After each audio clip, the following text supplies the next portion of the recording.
In Canada, Vancouver police have launched a new website dedicated to identifying and capturing participants in June's riots. Approximately 4 hours of violence followed a loss by the Vancouver Canucks in the final of the Stanley Cup ice hockey tournament on June 15 this year. 140 people were reported injured in the riots, which caused an estimated $5 million Canadian in damage. The police website currently has pictures of at least 40 suspected rioters, with more to be added over the coming months. Vancouver residents are encouraged to try and identify the suspects, as well as submit their own photos and videos. Police had previously been criticised for being slow to charge the rioters. Moving south, the government of Bolivia has slammed the United States for alleged meddling in the country's politics, with accusations that the US encouraged recent protests by the Bolivian indigenous community. Hundreds of indigenous protesters marched on La Paz, the administrative capital of Bolivia, to protest the construction of a controversial highway through a national park home to a large indigenous population. President Evo Morales has blamed the United States for fueling the demonstration, claiming phone records from the US Embassy showed suspicious contact with protest organizers. However, the Bolivian opposition has criticized Morales, claiming he is using the US as a scapegoat. The US Embassy has denied the allegations. Sabotage is suspected in the UK after quantities of prescription-only drugs were found in packets of common over-the-counter painkiller Nurofen Plus. Parent company Reckitt Benckiser issued a full recall across Britain following the discovery of strips of prescription medicines in 5 Nurofen Plus packets. One drug involved, Seroquel XL, is used as an antipsychotic, the other Neurontin to treat pain caused by nerve damage. Reckitt Benckiser has said it is taking the matter very seriously and is working with police on a formal investigation amid fears that the packets may have been intentionally sabotaged. Only 2 people are known to have taken the wrong drugs and have so far reported no ill effects. In Africa, sectarian violence has claimed the lives of 20 Nigerians in the central city of Jos after a gang of youths attacked worshippers at a mosque. The Muslims were celebrating the holiday of Eid al-Fitr, which marks the end of Ramadan, when they were attacked by a gang of Christian youths as part of an ongoing religious conflict sparked by bombings on Christmas Eve last year. The city of Jos lies along the religious divide between northern Nigeria, a primarily Muslim region, and the Christian-dominated south. Dozens on both sides of the conflict have been targeted and killed since the Christmas Eve blasts. According to a government spokesman, most of the deaths in the Eid al-Fitr attack were caused when the military fired into the crowd. To Asia now, where the Japanese parliament has elected its 6th prime minister in the space of 5 years. Finance Minister Yoshihiko Noda has taken over the job following the resignation of Prime Minister Naoto Kan and his cabinet. Kan's popularity had plummeted since the March tsunami, which led to the worst nuclear crisis since Chernobyl, as radioactive material spewed out of the badly damaged Fukushima power plant. New Prime Minister Noda says party unity is needed to tackle the strife facing Japan and has pledged to raise taxes and potentially sell off state assets. Observers say Japan's political troubles are damaging its economy, with national debt at an estimated 200% of GDP. And back home in Australia, the Attorney-General has agreed to re-examine the case of Breaker Morant, an Australian soldier famously executed for killing prisoners in the Boer War more than 100 years ago.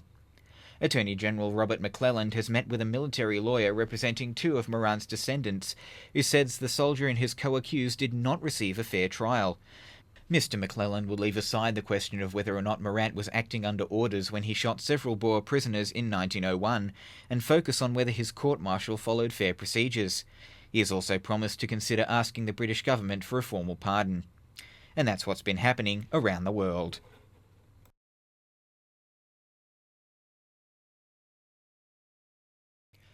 In the United States, controversy has arisen over New York State's new sex education program, with some parents claiming it's inappropriate for children. The recommended curriculum includes in-depth instruction on safe sex practices, with classes beginning in middle school. Some parents have expressed concern that not enough focus is being placed on abstinence. However, the Department of Education has said that choosing not to have sex is still a vital part of the curriculum, and that parents have the right to opt their children out of classes if they wish. The department has also mandated that all schools are to have sex education programs by spring of next year. Moving south, a 15-year-old boy has been arrested in Mexico, accused of running a drug trafficking gang. The youth, known only as El Galito, or the Little Rooster, has confessed to leading Los Pelones, a local syndicate operating on the island of Isla Mujeres, home to famous resort city Cancun. He has also admitted to the murders of 2 women believed to be drug dealers in a hotel in late October. Due to his age, El Galito cannot be identified or tried as an adult, and so will face homicide charges in juvenile court. He is the second young male to be arrested on drug-related homicide charges in Mexico in less than a year, after a 14-year-old boy was detained for the killing of 4 people last November. In the UK, a growing number of British citizens say they want to vote on leaving the European Union, with more than 70% in favour of a referendum in a recent Guardian poll. Just under half of the poll's respondents said they would vote to pull out of Europe, with a mere 40% saying they would prefer Britain to stay. Only 23% of those polled were against the referendum entirely. The news comes after a push from Conservative backbenchers for Prime Minister David Cameron to call a vote on the issue, and suggests public opinion may be on their side. To South Africa now, where President Jacob Zuma has embarked on a massive anti-corruption drive, sacking 2 ministers and suspending the country's chief of police pending an investigation. The move, which comes after allegations of corruption that have plagued the regime, has been hailed as a watershed for democracy in South Africa. Zuma has also assigned one of the country's top judges to head an inquiry into possible bribery in a multi-million-dollar arms deal that took place in 1999, which has been called a political hornet's nest. The inquiry is expected to be completed within 2 years. Moving across to Asia, thousands of people have been displaced by clashes in the Philippines between government troops and rebel forces. The southern island of Mindanao has been home to a protracted war between the Philippine Army and the Moro Islamic Liberation Front, or MILF, who seek self-rule for the Muslim region of the predominantly Roman Catholic country. Peace talks between the 2 sides are ongoing, and MILF commanders say they remain committed to a truce which has been in place since 2008. Approximately 10,800 Mindanao villagers were forced to flee their homes when violence broke out in late October. And back home in Australia, Prime Minister Julia Gillard has committed to taking her asylum seeker swap deal with Malaysia to the next election, despite Labor's left faction supporting the current onshore processing policy. Ms Gillard is now in a standoff with opposition leader Tony Abbott over the best way to handle asylum seekers, with each blaming the other whenever a new boat arrives. The Prime Minister has made it clear that she views onshore processing as a temporary policy, with her preference still being to send boat arrivals to Malaysia. The issue will be debated at the ALP National Conference in December. And that's what's been happening around the world.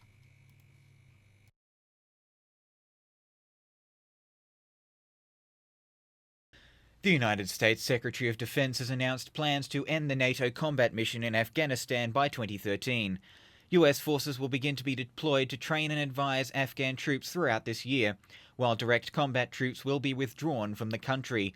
The aim is to reduce US troop strength in Afghanistan to 68,000 by the end of this year, down from more than 100,000. The Obama administration has pledged to end the war in Afghanistan by 2014. Moving south, the government of Argentina has accused the United Kingdom of trying to militarize their sovereignty dispute over the Falkland Islands 30 years after the Falklands War. Britain has announced it will be sending Prince William to the islands for a 6-week military mission from February to March, and replacing one of its warships in the region with the state-of-the-art HMS Dauntless. The Argentine government has slammed the move, claiming Britain is using the debate over the Falklands to distract citizens from economic problems at home. Argentina claims sovereignty over the islands, which Britain has held since 1833. A survivor of the wrecked Italian cruise ship Costa Concordia has claimed that despite grievous errors on the part of the ship's captain, the crew did their best to evacuate passengers. Manrico Giampedroni, the ship's purser, says he was on the bridge when the Concordia hit the rocks, and that he had believed at the time that the captain was passing too close to land. However, Giampedroni maintains that the evacuation was well handled. Most of the ship's 3,200 passengers and 1,000 crew members made it safely off the ship in the hours following its grounding. The captain is currently under house arrest on suspicion of manslaughter in the deaths of at least 17 people on board. Soccer riots in the Egyptian city of Port Said have killed more than 70 people and left over 1,000 injured. Violence erupted in the stadium following the defeat of Cairo team Al Ahly by the local Al Masri football club. Rocks and chairs were used against fans on both sides, and many died after falling from the bleachers. The riots turned political after spilling into the streets of Port Said, with protesters chanting "Down with military rule" and similar phrases. FIFA President Sepp Blatter has said he was shocked and saddened by the violence, calling the events, quote, "a black day for football." Soccer riots in the Middle East are, according to experts, not unheard of, but never on this scale. Villagers in the Chinese village of Wukan have voted on a committee that will hold elections for village representatives following a standoff with Chinese authorities last year. The village in Guangdong province has claimed the local government illegally sold nearly 1,000 acres of land to developers without compensating residents who relied on it for their livelihoods.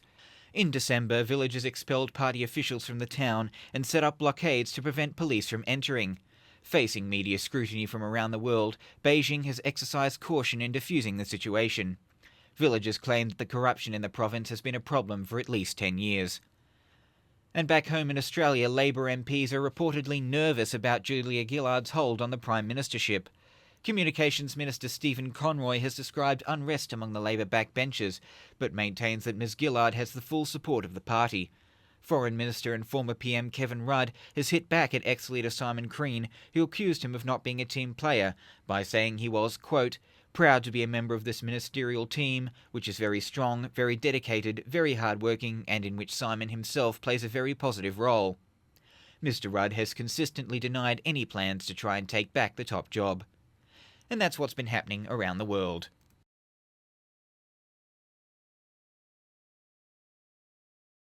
In the United States, charges have been laid against a former BP engineer over incidents surrounding 2010's oil spill.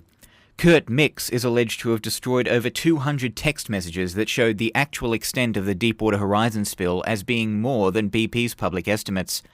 Prosecutors say Mix deleted the messages from his iPhone instead of turning them over to a company working for BP's attorneys. If convicted, he could face up to 20 years in prison and a fine of $250,000 for each count. Moving south, environmental authorities in Peru are investigating the deaths of almost 900 dolphins that have washed up on the country's beaches this year. 877 dolphins have been found in a 220-kilometre area of the northern coastline, most in an advanced state of decay. Investigators currently have very little idea of what killed the dolphins, with some suspecting viral infection. Poisoning and lack of food have already been ruled out as probable causes. In Europe, the French presidential race has entered its second phase, with incumbent Nicolas Sarkozy trailing the Socialist Party's François Hollande. President Sarkozy has courted supporters of the far-right National Front candidate Marine Le Pen, in the hope that their extra numbers will give him the necessary edge to keep his position, with an opinion poll showing his vote behind Mr Hollande's by 9 points. A runoff election will be held between the two candidates on May the 6th. To the Middle East, where tensions are flaring between Israel and Palestine over the former's decision to legalize 3 Israeli settlements in the West Bank.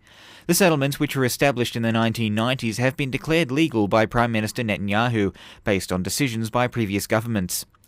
Palestinian leaders have slammed the move, claiming the construction of additional settlements in the West Bank seriously jeopardizes the peace process. The number of Israeli settlers in the West Bank is currently estimated by the UN at 500,000. Moving across to Asia, North Korea has announced plans to move against the South Korean government. Pyongyang has stated that it intends to initiate, quote, special actions against the administration of South Korean President Lee Myung-bak, but has not specified what those actions will be. It is believed the threat comes in response to a recent announcement from Seoul that the South's military had deployed a cruise missile capable of striking any point in North Korean territory. And back home in Australia, embattled Speaker of the House Peter Slipper is facing another obstacle to his return to the chair, with key independent Tony Windsor believing he should stand aside. Mr Windsor has stated he does not intend to prejudge Mr Slipper, but does believe he should not resume his seat until allegations of cab charge voucher misuse and sexual harassment are resolved. The move has left the federal government with just a single-seat majority for the budget vote in May. And that's what's been happening around the world.